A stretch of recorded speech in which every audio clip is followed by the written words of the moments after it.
오늘 우리에게 주시는 하나님 말씀, 구약 성경 창세기 22장 16절로 18절까지 말씀입니다. 창세기 22장 16절에서 18절까지 말씀, 제가 가진 성경책 구약 성경 28면에 기록되어 있습니다. 창세기 22장 16절로 18절까지 말씀, 주신 말씀을 봉독하여 올리겠습니다.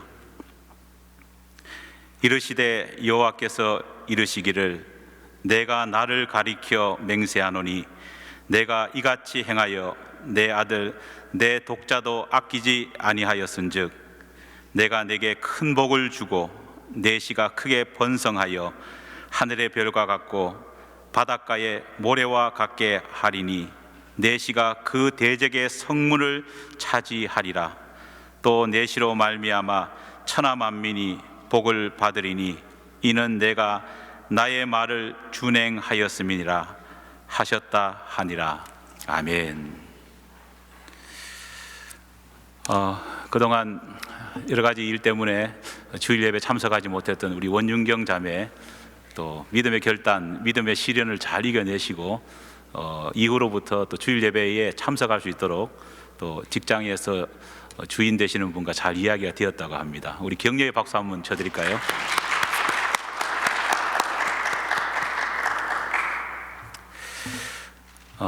참된 하나님의 종으로 세워지는 데 있어서 가장 중요한 조건은 하나님을 향한 특별한 마음을 가지고 있느냐, 그렇지 못하냐에 달려있다고 믿습니다. 그리고 이런 특별함은 하나님이 주시는 테스트를 거치면서 확인되고 때로는 그 테스트의 과정 속에서 더욱 분명해집니다. 문제는 이런 하나님의 테스트가 그 과정을 거치는 사람의 입장에서는 견디기 힘든 고통이고 때로는 비정상적이라 그렇게 느낄 만큼 그런 상황 속에서 항상 테스트는 시작된다는 겁니다. 구약 성경 사무엘상 13장에 보면 이스라엘의 초대왕 사울의 인생에 있어서 결정적인 역할을 하는 사건 하나가 기록되어 있습니다.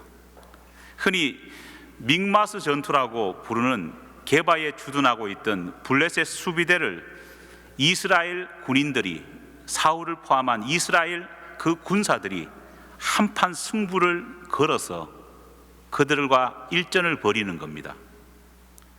사무엘 선지를 통해서 이스라엘의 초대왕이 된 이 사울은요, 하나님의 은혜로 말미암아서 왕으로 등극한 이후에 크고 작은 전투에서 항상 승리를 해왔습니다. 하지만 수많은 이런 승리에도 불구하고 사울 왕과 이스라엘 백성들은 늘 마음 한구석에 아쉬움이 있었습니다. 왜냐하면 비록 이스라엘 왕국이 왕국으로서의 면모를 점점 갖추어가고 있음에도 불구하고 이스라엘의 가장 중심부에 위치한 이 게바 지역을 여전히 점령하고 있던 이 블레셋의 정예 수비대를 이스라엘 땅에서 몰아내지 못한다면 이스라엘은 명실상부한 독립국가로서 자리매김할 수는 없기 때문입니다. 눈의 가시 같은 이 블레셋 수비대입니다. 하지만 난감한 것은 신생국으로서 갓 태어난 이스라엘 왕국으로서는 그들이 가진 힘으로 그들을 쉽게 물리칠 수 없다는데 문제의 핵심이 있습니다. 어느 날 사울 왕은 일생일대의 중대 결심을 합니다. 아들 요나단과 함께 게바에 주둔하고 있던 블레셋 수비대를 몰아내기로 결정합니다. 사울은 이스라엘 군대를 둘로 나눕니다. 그리고는 그의 아들 요나단에게 한 편을 주어서 군대를 지휘하게 해서 먼저 기습으로 블레셋 수비대를 칠 것을 명령합니다. 그리고 이 요나단과 이스라엘 군대가 그 블레셋 수비대를 몰고 오면은 사울과 나머지 군사들이 목에 기다리고 있다가 매복해서 그들을 완전히 소탕하기로 그렇게 계획을 세웁니다. 전투가 시작되기 전에 전쟁의 선봉에 서야 했던 이 요나단, 요나단의 결심과 신앙은 어느 때보다도 굳건하고 단단했습니다. 사울 왕 역시도 이에 못지않게 믿음으로 그 전쟁을 대했습니다. 요나단이 이끄는 이스라엘 군대의 기습 공격과 함께 전쟁은 시작되었습니다. 그리고 전쟁은 원래 세웠던 그 계획대로 착착 진행되었습니다. 하지만 막상 전투가 벌어지자 뜻하지 않는 변수가 일어났습니다. 요나단이 블레셋 수비대를 몰고 오긴 왔는데 그 시간이 생각했던 것보다 지체되었습니다. 예상했던 시간보다 더 많은 시간을 기다려야 했던 사울 왕과 나머지 군사들은 앞에 있는 요나단과 선봉대의 상황이 어떻게 되는지를 알지 못했기 때문에 초조하기 시작했습니다. 초조해지자 급기야 탈영병까지 생겨나기 시작했습니다. 일단 탈영병이 한두 사람 생기기 시작하니까 분위기는 걷잡을 수 없이 나빠졌고 군사의 사기는 표현할 수 없을 만큼 땅에 떨어져 버렸습니다. 결국 사울왕은 선지자 사무엘에게 구조 요청을 할 것을 결심합니다.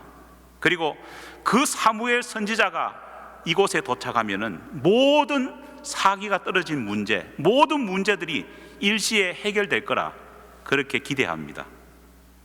하지만 문제는 사무엘 선지 역시도 약속된 시간을 한참 기다려도 도무지 도착하지 않는 겁니다.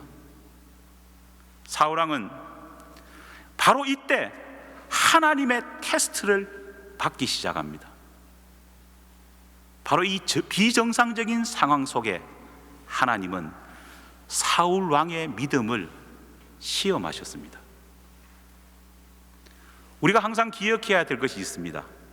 하나님께서는 어떤 사람의 믿음을 확인해 보실 때 항상 정상적인 상황 아래보다는 일이 팍팍 잘 돌아갈 때보다는 오히려 내 마음이 복잡하고 내가 갈등이 있고 그런 비정상적인 상황 속에 놓였을 때 하나님은 우리를 테스트하신다는 겁니다.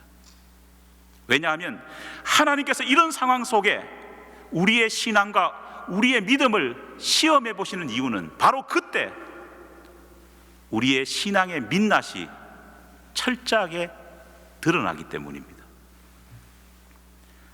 아브라함을 향한 하나님의 시험 역시도 그랬습니다. 하나님께서는 어느 날 아브라함을 갑자기 비정상적인 상황 가운데로 몰아넣으십니다. 창세기 22장 1절로 2절 말씀 제가 읽어보겠습니다. 그 일 후에 하나님이 아브라함을 시험하시려고 그를 부르시되 아브라함아 하시니 그가 이르되 내가 여기 있나이다. 여호와께서 이르시되 내 아들 내 사랑하는 독자 이삭을 데리고 모리아 땅으로 가서 내가 내게 일러준 한 산 거기서 그를 번제로 드려라. 본문에서 그날 후에라고 하는 말은요, 그 당시 아브라함이 당했을 그 상황이 얼마나 비정상적이었는지를 보여주는 단어입니다. 하나님께서는 아브라함에게 갑자기 아들 이삭을 데리고 모리아 땅으로 가서 번제로 죽이라고 명령하신 이 날 앞서서 아브라함에게 어떤 일이 있었느냐, 우리는 주목해 볼 필요가 있습니다. 운명의 그날 앞서서 아브라함에게는 이상하리만큼 좋은 일이 계속해서 연속적으로 일어났습니다. 아브라함은 그동안 골머리를 앓고 있었던 두 가지 인생의 문제가 바로 이 하나님이 나타나서 말도 안 되는 명령하시기 그 전에 다 해결이 되었습니다. 첫째로 그의 인생에 있어서 최대 실수였던, 늘 그가 믿음 없음의 하나의 실수로 가슴 아파하고 있던 하갈과 이스마엘이 하나님의 은혜로 말미암아 과감하게 집에서 떠났습니다. 문제가 해결되었습니다. 둘째로 아브라함 역시 믿음 없음의 두 번째 아픔이었던 아브라함은 아내를 누이라 속이면서 아비멜렉이라고 하는 왕에게 사기를 쳤지 않습니까? 그런데 그 마음 가운데에 늘 그것이 앙금으로 남아 있는데 아비멜렉이 오히려 그의 군대 장관 비고를 먼저 보내가지고 아브라함에게 평화 조약을 맺자는 겁니다. 그것도 두둑한 선물과 함께 말입니다. 그 문제 역시도 이상하리만큼 하나님의 은혜로 해결이 되었습니다. 한마디로 아브라함은 모처럼 두 팔, 두 다리 활짝 펴고 걱정 없이 큰 대자로 잘 수 있었던 그 전날입니다. 아마 그날 밤은 아브라함은 누구보다도 행복했고 누구보다도 황홀한 밤을 보내고 눈부신 아침을 맞이했을 겁니다. 그런데 그 눈부신 아침에 난데없이 하나님은 100년 기다려서 얻은 적자 아들 이삭을 모리아 산으로 데려가 닭 잡듯이 각을 떠서 처참하게 죽여 뼈 한 조각도 건질 수 없는 번제로 하나님 앞에 바치라는 겁니다. 아브라함이 당시 거주하고 있던 그 곳과 모리아 산까지는 3일길 걸리는 거리였습니다. 본문 4절입니다. 제3일에 아브라함이 눈을 들어 그곳을 멀리 바라본지라. 아들을 죽이려 가는 그 사흘 동안 아브라함은 여러분 어떤 시간을 보냈을까요? 그는 그 시간 동안 도저히 이해할 수 없는 이 비정상적인 상황을 그가 지금까지 쌓아왔던 하나님을 향한 믿음과 신뢰로 이겨내야 했습니다. 사흘이란 시간은 아브라함이 하나님의 명령을 어기고 도망칠 수 있는 충분한 시간이었습니다. 이런저런 생각하면서 사울 왕이 자기 논리대로 사무엘 선지 기다리지 않고 자기 방법대로 하나님의 뜻을 어기고 번제를 드렸듯이 아브라함도 그만의 방법으로 어떤 일을 도모하기에 충분한 시간이 사흘이었습니다. 하지만 아브라함은 달랐습니다. 그 역시 마음속에 수많은 갈등과 의심과 분노와 절망이 용솟음치고 있었지만 문제는 그의 발은 쉬지 않고 하나님이 명령하신 모리아 산으로 한 걸음 한 걸음 변함없이 나아가고 있었다는 겁니다. 우리 모두는 하나님께서 아브라함에게 내린 이 시험의 결론이 어떻게 마무리되는지를 이미 알고 있습니다.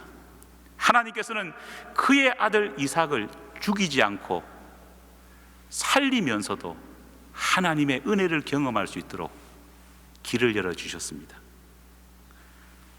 창세기 22장 11절에서 하나님께서는 하나님의 명령을 어김없이 따른 아브라함을 향해 이렇게 말씀하십니다. 내가 내 아들 내 독자까지 내게 아끼지 아니하였으니 내가 이제야 내가 하나님을 경외하는 줄을 아노라. 할렐루야. 그리고 이 역사의 현장을 여호와 이레, 곧 여호와께서 준비하신다는 말로 그곳 지명을 바꾸셨습니다. 사랑하는 여러분, 2016년 새해 첫 번째 맞는 이 신년주일 예배에서 하나님께서 우리에게 말씀하시는 이 아브라함의 이야기를 함께 회상하면서 저와 여러분이 발견하게 되는 믿음의 원리가 무엇입니까? 2016년 이 한 해를 바라보며 어떤 믿음의 원리를 이 이야기 속에서 여러분은 건져내셨습니까? 우리가 걸어가는 믿음의 길은 맹신, 즉 블라인드 페이스가 아닙니다. 아무 생각 없이 마치 주사를 맞은 것처럼 어떤 고통도 느끼지 못하는 상태에서 자기 의지나 생각 없이 조종당하는 로봇처럼 그렇게 살아나가는 것이 믿음의 삶이 아니라는 겁니다.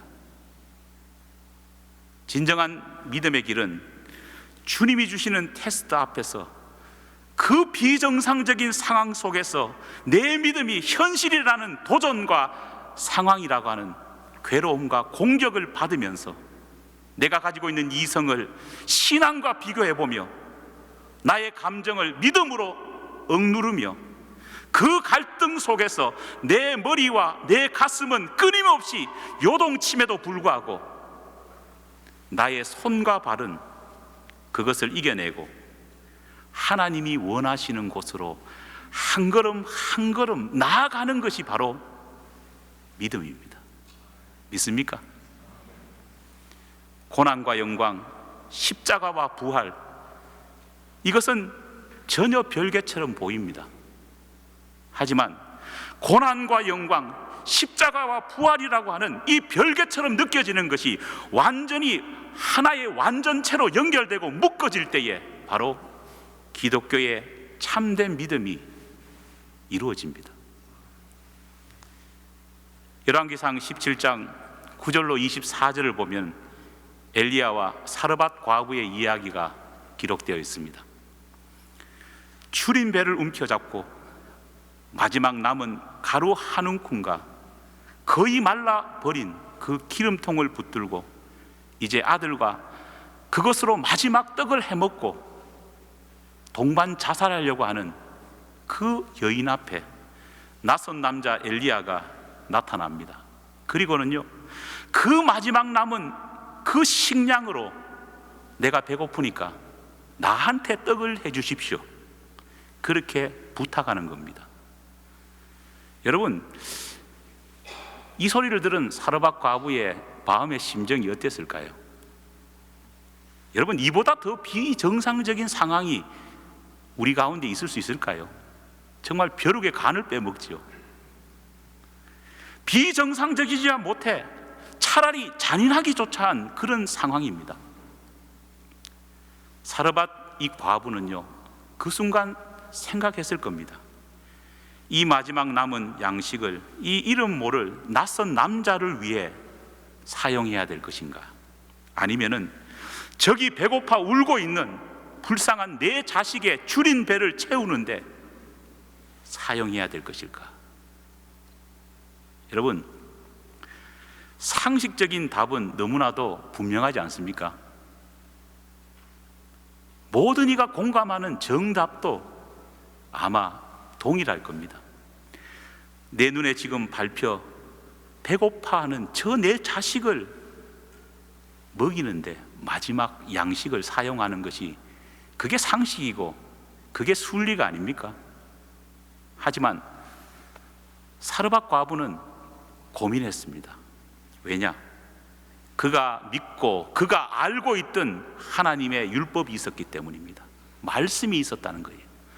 레위기 19장 17절로 18절 말씀 보면은 내 이웃을 내 몸과 같이 사랑하라, 주님이 명령하고 있기 때문입니다. 그래서 그녀는 갈등하기 시작합니다. 이 갈등은 그녀가 음식을 만드는 그 짧은 순간에도 길게 계속되었습니다. 하지만 우리가 주목해야 볼 것이 있습니다. 사르밧 과부는 내 자식을 먹일 거냐, 아니면 하나님 말씀 순종하면서 내 이웃에게 이 양식을 줄 것인가? 머리와 가슴 속에는 계속 갈등했습니다. 아마 갈등이 소용돌이 치고 용솟음 쳤을 겁니다.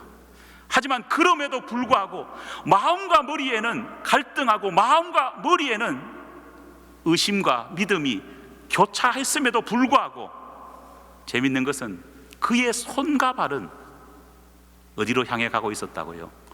하나님의 명령을 따라 가고 있었다는 겁니다. 결국 사르밧 과부는 누구를 먹였습니까? 하나님의 명령대로 선지자 엘리야를 먹였다는 겁니다. 하지만 이 상황과 정반대 방향의 사건도 있습니다. 사도행전 5장 1절에서 10절 말씀 보면은요, 초대교회의 가장 큰 비극의 스토리가 기록되어 있습니다. 그것이 바로 아나니아와 그의 아내 삽비라가 급사하는 사건입니다. 부부는 초대교회 지도자 바나바가 경제적으로 힘든 교회를 일으키기 위해서 자기 전 재산을 내어놓는 것을 보면서 마음이 뜨거워졌습니다. 아, 나도 저렇게 해야 되겠구나.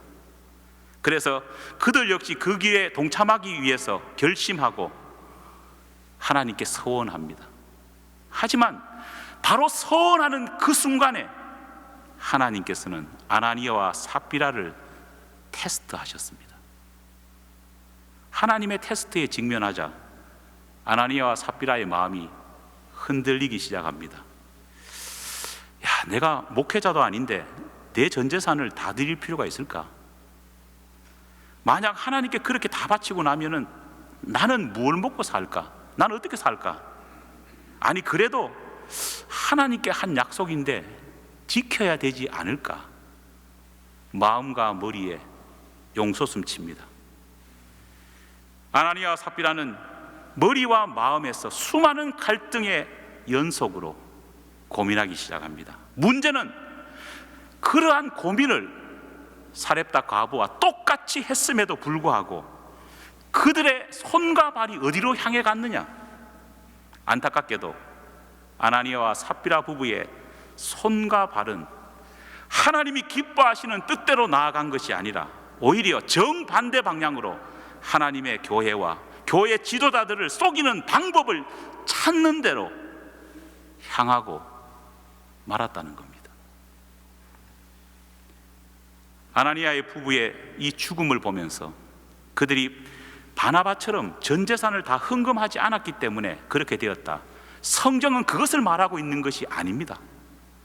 아나니아와 삽비라 부부의 비극은요, 하나님께서 박해 속에 있고 앞으로도 더 큰 고난을 앞두고 있는 초대교회 성도들에게 믿음이 무엇인지를 준엄하게 가르치기 위한 하나의 사인이었습니다. 신앙과 현실, 비정상적인 상황에 직면할 때 이성과 믿음, 상식과 신앙이 충돌하고 갈등할 때 과연 너희들은 여호와 이레의 하나님, 준비하시는 하나님을 믿고 이해되지 않고 용납되지 않는다고 할지라도 너의 손과 발을 하나님이 말씀하시는 쪽으로 나아갈 수 있느냐? 하나님을 붙들 수 있느냐? 하나님께서는 아나니아와 삽비라의 이 사건을 통해서 초대교회 성도들에게 질문하고 계시는 겁니다. 성경을 통해 하나님께서 우리에게 주시는 답변은 너무나도 분명합니다.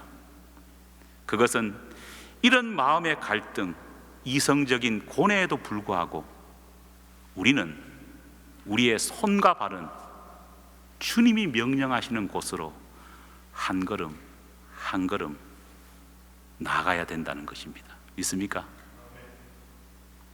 그렇게 나아갔을 때에 하나님께서는 우리의 걱정, 근심을 다 없이 하시고 여호와 이레의 하나님, 준비하시는 하나님이 준비하신 보따리를 우리의 인생 가운데에 풀어주신다는 겁니다. 땅이 왜 사막으로 바뀌는 줄 아십니까? 하늘로부터 비가 오지 않기 때문에 땅이 사막이 되는 겁니다. 비가 오지 않으면 땅은 사막이 될 수밖에 없습니다. 여러분, 우리의 인생길도, 우리 믿음의 길도 똑같습니다. 하늘에서 하나님이 주시는 은혜의 단비로 우리의 삶이 적셔지지 못한다면요, 결국 우리의 인생은, 우리의 신앙은 사막과 같은 죽음의 공간이 될 수밖에 없습니다. 여러분, 아무리 폭염이 계속되고 아무리 뜨거운 날들이 계속된다고 할지라도 비가 오는 곳은 결코 사막이 되지 않습니다. 믿습니까? 비가 오지 않기 때문에 사막이 되는 겁니다. 저와 여러분의 인생 가운데 새해에 어려움이 없을까요? 아닙니다. 있습니다. 신앙의 갈등 없을까요? 매 순간 우리는 갈등합니다. 목사도 갈등하고 성도도 갈등합니다.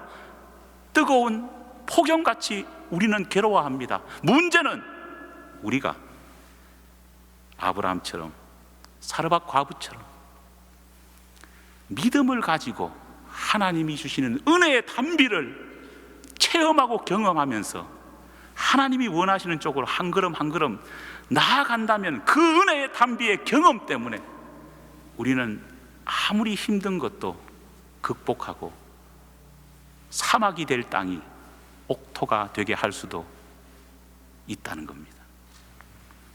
수많은 현실적 갈등에도 불구하고 하나님을 믿고 그 손과 발을 하나님께 향했던 아브라함은 결국 하나님의 온전하신 축복을 받게 됩니다. 하나님은 모든 테스트가 다 통과하는 그날에 아브라함에게 나타나셔서 이런 말씀을 하십니다. 창세기 12장 16절로 18절, 오늘 본문입니다. 제가 다시 읽어보겠습니다. 여호와께서 이르시기를 내가 나를 가리켜 맹세하노니 내가 이같이 행하여 내 아들 내 독자도 아끼지 아니하였은즉 내가 내게 큰 복을 주고 내 씨가 크게 번성하여 하늘의 별과 같고 바닷가의 모래 같게 하리니 내 씨가 그 대적의 성문을 차지하리라. 또 내 씨로 말미암아 천하 만민이 복을 얻으리니 이는 내가 나의 말을 준행하였음이니라 하셨다 하니라. 하나님의 이 축복의 약속은 변하지 않습니다. 지금 또 우리 가운데에 펼쳐지고 있습니다. 2016년 한 해 갈등과 고뇌 속에 우리는 놓이게 될 것입니다. 아닙니다. 2010년이 넘어가도 주님 만나는 그날까지 우리의 이 갈등은 끝이 없을 겁니다. 하지만 이 갈등 속에서도 믿음의 한 자락을 잡고 내 마음과 내 가슴은 갈등해도 내 손과 발은 하나님 앞에 한 걸음 한 걸음 나아갈 때 우리는 비로소 승리한 자의 그 한 걸음 때문에 하나님의 믿음의 자녀가 될 수 있고 하나님의 복을 받을 수 있는 겁니다. 사랑하는 여러분, 힘들고 어렵지만은 우리 마음을 결단하고 주님 앞에 우리의 걸음을 원 스텝 달려가는 저와 여러분이 되기를 간절히 축원합니다. 우리 함께 같이 기도하겠습니다. 이 시간 우리 두 손을 모두고 하나님 앞에 같이 한번 기도했으면 좋겠습니다. 주님, 찬송의 가사처럼 내 주를 가까이 하게 함은 십자가 짐 같은 고생처럼 내 마음과 내 머리에 하나님 따를 때에 갈등이 많습니다. 과연 하나님이 시키는 대로 했을 때 이것이 제대로 이루어질까? 이것을 해봤을 때 내가 정말 살아갈 수 있을까? 이 비정상적인 상황, 이성적으로 이해할 수 없는 이 모든 상황 속에 우리는 갈등합니다. 그러나 믿음의 권속들은 항상 그런 갈등이 있었음에도 불구하고 그들의 손과 발은 항상 주님을 향해 한 걸음 한 걸음 나아가고 있었습니다. 찬송의 가사처럼 주께 더 나가기를 원합니다 고백하며 나아갔습니다. 이 시간 우리 한번 다짐했으면 좋겠습니다. 2016년 한 해 하나님, 내게 갈등이 없을 수 없고 내게 환난이 없을 수 없지만은 그러나 이 환난과 갈등 가운데서도 내가 결단해서 나의 발걸음만은 세상이 아닌 사단이 아닌 하나님을 향해 나아갈 수 있게 해달라고 우리 믿음의 결단하며 하나님 앞에 소망합시다. 우리 다 같이 기도하겠습니다. 하나님, 은혜를 허락하여 주시옵소서. 부족한 저희들 이 세상 살면서 수많은 고난과 수많은 비정상적인 상황 가운데, 특별히 하나님이 주시는 테스트 가운데에 갈등합니다. 갈등하지 않는 인간은 없습니다. 아무리 믿음 좋은 인간이라고 할지라도 흔들립니다.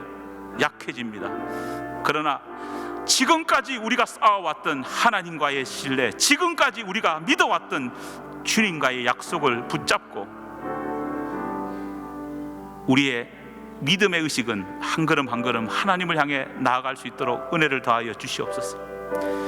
하나님을 온전히 소유하지 못하고 하나님의 명령을 온전히 받지 못한, 믿지 못한 우리 믿음의 권속들이 있다면 주님이 이 시간 역사하여 주셔서 결단할 때에 여호와 이레의 하나님, 준비하시는 하나님의 영광과 축복을 경험할 수 있다는 사실을 믿을 수 있도록 주님 도와주시옵소서.